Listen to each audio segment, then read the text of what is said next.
దేశంలో మరోసారి కరోనా మహమ్మారి కలకలం రేపుతోంది. అనేక రాష్ట్రాల్లో కొత్త కేసులు నమోదవుతున్నాయి. కేరళ, మహారాష్ట్రల్లో అత్యధిక పాజిటివ్ కేసులు వచ్చాయి. అటు ఢిల్లీని, గుజరాత్, తమిళనాడును కూడా వణికిస్తోంది కరోనా. దేశవ్యాప్తంగా క్రియాశీల కేసుల సంఖ్య 1009గా ఉండగా వారం వ్యవధిలో 750 మందికి కొత్తగా కరోనా సోకిందని ఆరోగ్య మంత్రిత్వ శాఖ వెల్లడించింది. కోవిడ్ కారణంగా ఇప్పటికే మరణాలు కూడా నమోదైన నేపథ్యంలో ప్రజలంతా అప్రమత్తంగా ఉండాలని కోరుతోంది కేంద్ర ప్రభుత్వం. ఈ మేరకు వివిధ రాష్ట్రాలకు మార్గదర్శకాలు పంపించింది.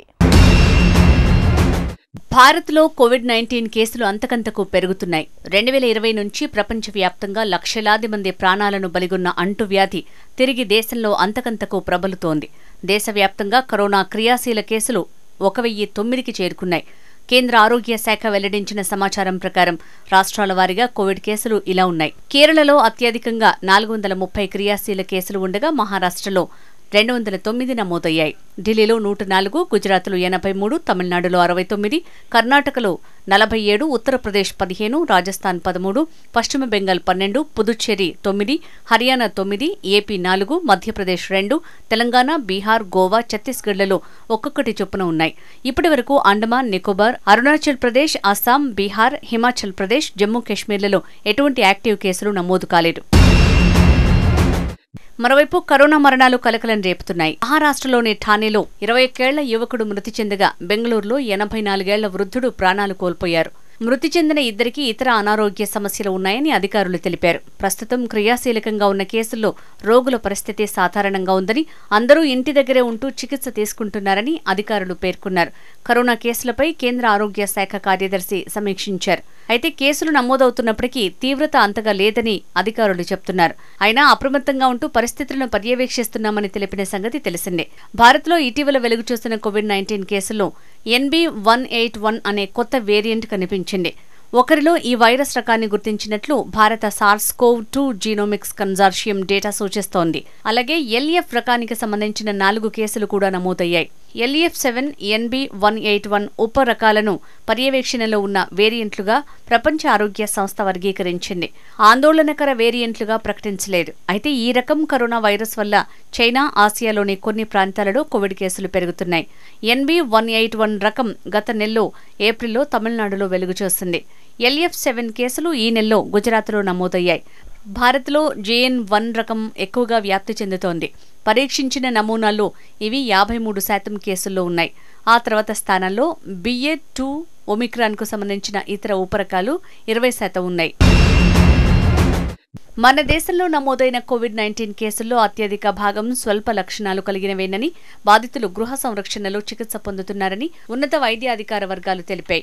కోవిడ్-19 కేసులకు సంబంధించి కేంద్ర ఆరోగ్య కార్యదర్శి, ఆరోగ్య పరిశోధన శాఖ కార్యదర్శి, Indian council of medical research, DCHS, national centre for disease control director జనరల్తో సమీక్షించారు.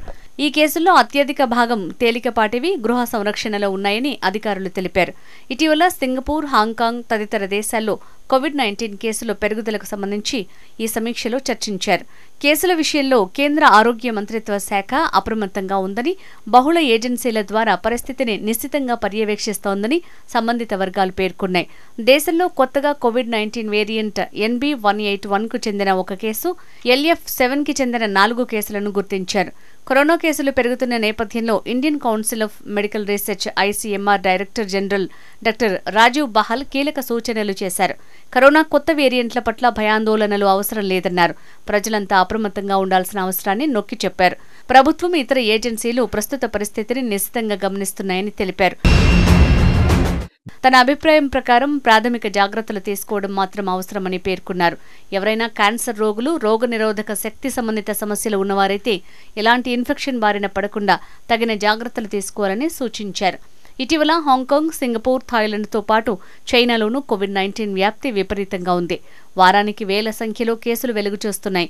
వైరస్ వ్యాప్తికి JN1 వేరియంట్, దాని ఉపరకాలే కారణంగా అధికారులు చెబుతున్నారు. JN1 ఉపరకాలైన LF7, NB-181 వేరియంట్ల వ్యాప్తి అధికంగా ఉందని ఇటీవల సింగపూర్ ఆరోగ్య శాఖ తెలిపింది. జ్వరం, ముక్కు కారటం, గొంతు నొప్పి, తలనొప్పి, నీరసం వంటి స్వల్ప లక్షణాలు కనిపిస్తున్నాయని, బాధితులు 4 రోజుల్లో కోలుకుంటున్నారని వైద్య ఆరోగ్య నిపుణులు వెల్లడించారు. అవే ఉపరకాలను భారత్లో గుర్తించినట్లు ఇటీవల ఇండియన్ SARS-CoV-2 జీనోమిక్స్ కన్సార్టియం గత వారం వెల్లడించిన సంగతి తెలిసిందే. తాజాగా ప్రపంచ ఆరోగ్య సంస్థ LF7, NB181 వేరియంట్లను వేరియంట్స్ అండర్ మానిటరింగ్లుగా వర్గీకరించింది. వేరియంట్స్ ఆఫ్ కన్సర్న్ లేదా వేరియంట్స్ ఆఫ్ ఇంట్రెస్ట్ గా పేర్కొంది. చైనా, ఆసియాలోని కొన్ని ప్రాంతాలలో కోవిడ్-19 కేసుల పెరుగుదలకు కారణమైన వేరియంట్లు ఇవేనని వెల్లడించింది. NB181 వల్ల ప్రజారోగ్య ముప్పు స్వల్ప స్థాయిలోనే ఉందని WHO ప్రాథమిక విశ్లేషణ చెప్తోంది. అయితే ఆ రకం వైరస్లో A435S, V445H, T4781 spike protein ఉత్పరివర్తనాల వల్ల ఇది వేగంగా వ్యాప్తి చెందుతోంది. మానవ రోగ నిరోధక వ్యవస్థను బోల్తా కొట్టేస్తోంది. కొన్ని ప్రాంతాలలో కోవిడ్ కేసులు స్థానికంగా పెరుగుతున్నాయి. 5 ఏళ్ల క్రితం ప్రపంచాన్ని తలకిందులు చేసేసింది కరోనా మహమ్మారి. అధికారిక లెక్కల ప్రకారం అన్ని దేశాల్లో కలిపి 70 లక్షల మంది చనిపోయినట్టు, వాస్తవానికి ఆ సంఖ్య 2 కోట్లు ఉంటుందని భావిస్తున్నారు. ప్రాణ నష్టానికి తోడు ప్రపంచ ఆర్థిక వ్యవస్థ నుంచి $10 ట్రిలియన్ కంటే ఎక్కువ ఆర్థిక నష్టాన్ని కలిగించింది.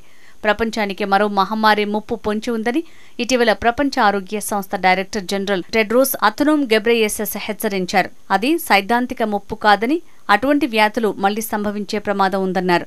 అయితే ఎప్పుడనేది ఖచ్చితంగా చెప్పలేనప్పటికీ సంసిద్ధతతో ఉండాలని పిలుపునిచ్చారు.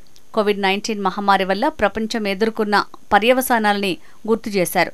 పరిస్థితులు చక్కబడే వరకు మరో మహమ్మారి ఎదురుచూడదన్న ఆయన అది ఎప్పుడైనా సంభవించొచ్చని అన్నారు. 20 ఏళ్లు అంతకంటే ఎక్కువ లేదా రేపే జరగొచ్చని చెప్పారు. ఏదేమైనా అది ఖచ్చితంగా జరిగి తీరుతుందని, అందుకు సిద్ధంగా ఉండాలని అన్నారు.